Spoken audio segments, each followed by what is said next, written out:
మేము ఎక్కడ కూడా మీరే అంటున్నారు కదా సార్, మాకు తనతోనే డైరెక్ట్ గా ప్రాబ్లం ఎదురైంది ఎక్కడ లేదు కాబట్టి మేము ఎక్కడ కంప్లైంట్ చేయలేదు లీగల్ గా. కానీ ఇప్పుడు అప్రోచ్ మానవ హక్కుల కమిషన్ దగ్గరికి మేము ఖచ్చితంగా అప్రోచ్ అవుతున్నాం. మేము దీన్ని ఏ రకంగా లీగల్ వాళ్ళతో మేము అడ్వైస్ తీసుకుంటున్నాం, ఏం చెయ్యొచ్చు మేము. ఇది ఆల్రెడీ సొసైటీ అందరూ కూడా మా కమ్యూనిటీ అనుకొని మా మీద మచ్చబడుతుంది, మమ్మల్ని వ్యతిరేకంగా చూసే అవకాశం ఉంది కాబట్టి దీన్ని లీగల్ గా మేము ఎలా అప్రోచ్ అవ్వచ్చు అనేది మేము అడ్వైస్ తీసుకుంటున్నాము. ఖచ్చితంగా చట్టపరంగా మేము వెళ్తాము.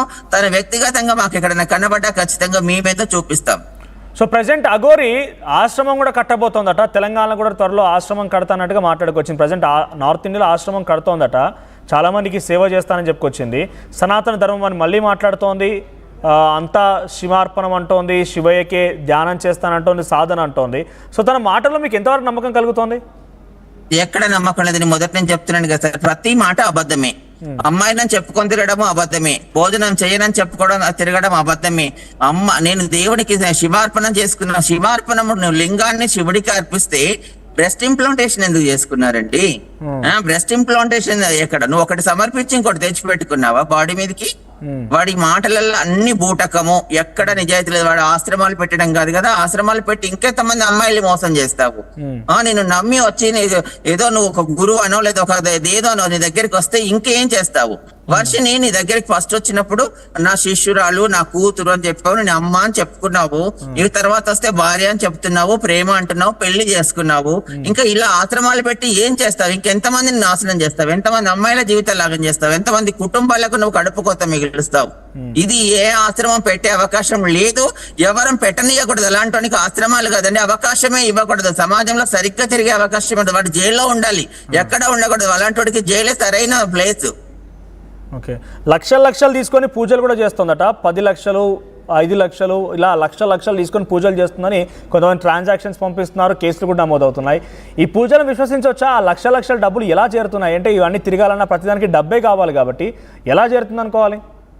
మేబీ సార్ అయ్యి ఉండొచ్చు. ఇప్పుడు అనిపిస్తూ ఉంది వాడు ఎవరెవరిని ఇంకే రకంగా మభ్య పెడుతున్నాడో, ఎవరెవరి దగ్గర ఎలాంటిదంటే ఇలాంటి ఎకనామికల్ గా సంబంధించిన ట్రాన్సాక్షన్స్ అన్ని కూడా ఇంకే మాయ మాటలతో ఎవరిని ఎమోషన్ చేసి తీసుకుంటున్నాడో మేబీ అయ్యి ఉండొచ్చు సార్. ఇది ఖచ్చితంగా. ఎందుకంటే చిన్న వాళ్ళు ఏదో శివశక్తుల్లాగా బ్రతుకుతున్న వాళ్ళు, జోగినిలాగా బ్రతుకుతున్నారు. ఎక్కడో ఒక దగ్గర పూజలు చేసి వాళ్ళ పొట్టకూటి కోసం ఏదో చిన్న ఇష్యూ చేస్తేనే దాన్ని పెద్ద ఇష్యూ చేస్తారు ఈ చట్టం కానీ సమాజం కానీ. మరి వీడు ఇలాంటి కార్యక్రమాలు ఓపెన్ గా రోడ్ల మీద తిరుగుతూ నిత్యం ఎక్కడ ఉంటాడో, ఎడ మునుగుతాడో, ఎడ తేలుతాడో, ఏం మాట్లాడతాడో, ఏం చేస్తాడో తెలియని వ్యక్తి మీద అసలు ఎందుకు ఈ సమాజం అంత సాఫ్ట్ గా ఆలోచిస్తుంది? ఈ చట్టాలు ఎందుకు యాక్షన్ తీసుకోవడం లేదు? ఈ ప్రభుత్వాలు ఎందుకు పట్టించుకోవడం లేదు? మాకు కూడా ప్రశ్నార్థకంగా అయిపోయిందండి. మా ట్రాన్స్జెండర్ వ్యక్తులు చిన్న ఇష్యూ చేస్తే పెద్దగా చేస్తారు సొసైటీ కానీ చట్టాలు కానివ్వండి.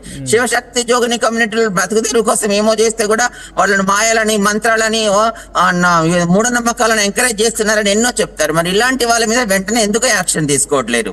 ఓకే, అయితే మొదటగా మీరు గమనించే ఉంటారు, తాను వచ్చి రాగానే ముత్యాలమ్మ ఆలయంలో కొంత విగ్రహం ధ్వంసం తర్వాత వచ్చి ఒంటికాలిపైన తను ఒంటికాలిపైన నిల్చొని కొంతసేపు యాగం చేసి ధ్యానంలోకి వెళ్ళిపోయి తర్వాత నుంచి సనాతన ధర్మం అంటూ మాట్లాడుతోంది. అమ్మాయిల రక్షణ కోసం నేను వచ్చాను, సనాతన ధర్మాన్ని కాపాడడం కోసం వచ్చానని చెప్పింది. ఒకసారిగా ఈ పెళ్ళిళ్ళతో అంతా కూడా పూర్తిగా కనుమరుగైపోయింది. తను ఏ లక్ష్యం కోసం వచ్చిందనుకోవాలి మనం ఇప్పుడు? వాడికి ఏ లక్ష్యం లేదండి, వాడికి ఏ లక్ష్యం లేదు అసలు. వాడికి ఏ ఒక్క అంశం మీద మన మనసు స్థిరంగా లేదు. వాడు ఏదో పాపులారిటీ వచ్చేసిందని ఏదేదో మాట్లాడేస్తున్నాడు. కానీ మనకు మీడియా ఫ్రెండ్స్ కొంతమంది వాడిని ఇంటర్వ్యూస్ చేయడము, ఒకరి తర్వాత ఒకరితో మాట్లాడడం, ఏదో పెద్ద పాపులారిటీ వస్తుందని పెద్ద ఈ మాటలతో నేను ఇది చేస్తా అది చేస్తా అని చెప్పాడు. కానీ వాడు ఏమి చేయడం, వాడికి ఏ లక్ష్యము లేదు.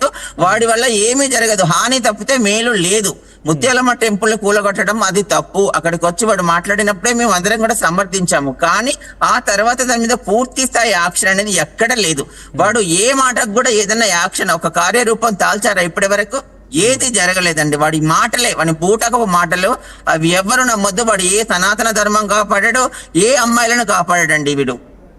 ఓకే, సో తను పదే చెప్తూ ఉంటాడు సనాతన ధర్మం కోసం కాపాడడానికి వచ్చా, అవసరమైతే ఆత్మార్పణం చేసుకుంటాను. కొన్ని సందర్భాల్లో మీరు చూసే ఉంటారు, పెట్రోల్ క్యాన్ కూడా ఒంటిపైన పోసుకున్న పరిస్థితి, పెట్రోల్ పోసుకున్నాడు.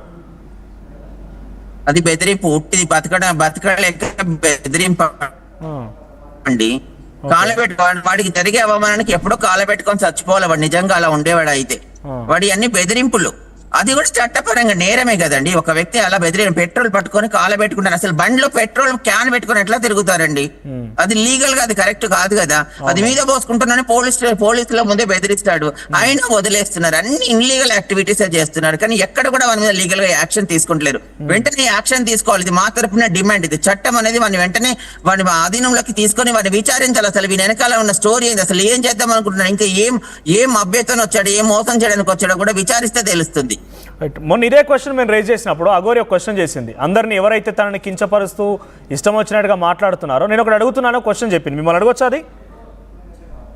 అడగండి. రైట్. నేను ఏం ఆశించి వచ్చాను? నేను డబ్బులు ఆశించి ఉంటే నేను ఎక్కడికి వెళ్ళి డబ్బులతోని విలాసవంతమైన బిల్డింగ్ కట్టుకోవడం లేదు, లగ్జరియస్గా జీవించడం లేదు. నేను డబ్బులు ఆశించి ఉంటే నా ఒంటిపైన కనీసం ఒక వస్త్రం కూడా లేదు. నేను డబ్బులు ఆశించి ఉంటే ఏం కూడా రెస్టారెంట్కి వెళ్ళి తినను. నేను డబ్బులు ఆశించి ఉంటే నా తల్లిదండ్రులను చూసుకోవడం లేదు. నేను ఏం ఆశించి వచ్చాను? నేను ఒక రాజకీయ నాయకురాలని, అంతకంటే కాదు. నేను ఒక ఓట్లు అడగడం కోసం ఈ రకంగా చెప్తున్నానంటే మరి నేను ఆశించింది ఏంటి? నాపై ఎందుకు ఇన్ని ఆరోపణలు వస్తున్నాయో క్వశ్చన్ రైజ్ చేసింది. మీరేమైనా చెప్పగలుగుతారు దానికి సమాధానం? ఏమి ఆశలేనోడివి వర్షం ఎందుకు ఆశించావు? ఏమి ఆశ లేనివాడివి రాధని ఎందుకు మోసం చేసావు? ఏమి ఆశ లేకుండా నీ కారు ఎలా నడుస్తుంది? ఏ డీజిల్ పోయకుండా, ఏ పెట్రోల్ పోయకుండా నీ కారు ఎలా నడుస్తుంది? నువ్వు ఏమి తినని వ్యక్తివి, ఎక్కడ పడితే అక్కడ ఏది పడితే అది ఎట్లా మెక్కుతున్నావు? వాడి మాటలన్నీ అబద్ధం అండి. వాడి వెనకాల ఏదో ఉంది. వాడు ఏమి జమ చేస్తున్నాడా, ఎవరిని మోసం చేస్తున్నాడా, వాడి మాటలు చూస్తే తెలవట్లేదండి. అమ్మాయిలను నువ్వు అంటే ఏం ఆశించింది? వర్షంతో ఏం ఆశించావు? నువ్వు ఇప్పుడు పెళ్లి చేసుకున్నావు, వర్షంతో ఏ బంధం పెట్టుకుందామని పెళ్లి చేసుకున్నావు? అని మును గుళ్ళల్లో చేస్తారంట. ఏందండి ఆ మాటలు? అది సనాతన ధర్మంలో భాగమా? హనీమూన్ ని గుళ్ళలోకి తిరుగుతాను, హనీమూన్ అనే పదానికి అర్థం ఏంటి? గుళ్ళలో తిరగడానికి దానికి లింక్ ఏంటి? అసలు ఎవడైనా మనిషి మాట్లాడే తెలిసినోడు మాట్లాడే పదాలేనా అవి? వాడు అసలు తెలిసి మాట్లాడుతున్నాడా? వాడు అసలు పిచ్చోడు అన్న వాడిని తుగ్లక కంటే హీనంగా పోల్చాలి వాటిని. సో నేను ఎక్కడ ఏం సంపాదించింది లేదే, నన్ను ఎందుకు ఇంత కించపరుస్తున్నాను, ఎవరిని ఇబ్బంది పెట్టాను? అక్కడ వర్షిని తనంతటా తానే వచ్చిందని ఆయన అంటున్నాడు. వర్షిని కూడా చెప్తోంది, నన్ను అఘోరి ఇబ్బంది పెట్టిన, నా మీద ఏం పూజలు చేయలేదు, నాకు ఇష్టమైన నేను అఘోరి దగ్గరికి వచ్చానని చెప్తోంది. ఇక్కడ కరీంనగర్ సంబంధించి ఎవరైతే రాధిక అని ఒక అమ్మాయి కూడా, ఆ మహిళ కూడా నేనే డబ్బులు వేశానని నిన్న మాతో మాట్లాడిన సందర్భంలో అఘోరి చెప్పింది. కానీ ఇక్కడ మహిళనే 3 లక్షల రూపాయలు సుమారుగా అఘోరి ట్రాన్స్ఫర్ చేసినట్టు కొన్ని ఆధారాలు చూపించింది. ఎవరిపైనా తనంతట తానే భక్తులుగా వస్తున్నారు, నాకు సేవ చేస్తానంటున్నారు, కానీ నేను ఎవరి దగ్గరికి పోవడం లేదు, నేను ఎవరిని ఇబ్బంది పెట్టడం లేదు అంటూ అఘోరి మాట్లాడుతోంది. అంటే ఎవరైనా వచ్చి భక్తితోని మీ దగ్గరికి వస్తే భక్తి కాకుండా ఇంకా వేరే మార్గంలో వాళ్ళని లొంగ తీసుకుంటారా?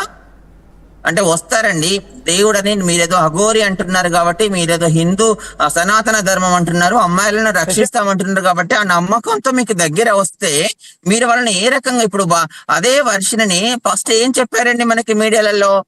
నా కూతురు, నేను అమ్మని, మాకు మధ్యన అలాంటిది ఏం లేదు, అదంతా అబద్ధాలు, వాళ్ళు సృష్టిస్తున్నారు, వాళ్ళ ఫ్యామిలీ ఇంకెవరో సృష్టిస్తున్నారు అని చెప్పి వెంటనే మళ్ళీ ప్లేట్ మార్చేసి నేను అమ్మాయిని లవ్ చేశాను, అమ్మాయి నన్ను లవ్ చేసింది, మేము పెళ్లి చేసుకుంటున్నామని ఇంత నిన్న ఓపెన్ గా ఎక్కడో మహంకాళి అమ్మవారి ముందు ఏదో పెళ్లి చేసుకున్నారు. అంటే నమ్మి వస్తే అమ్మవారిలు అమ్మవారి గుళ్ళో ముందు పెళ్లి చేసుకోమని వచ్చినట్ట.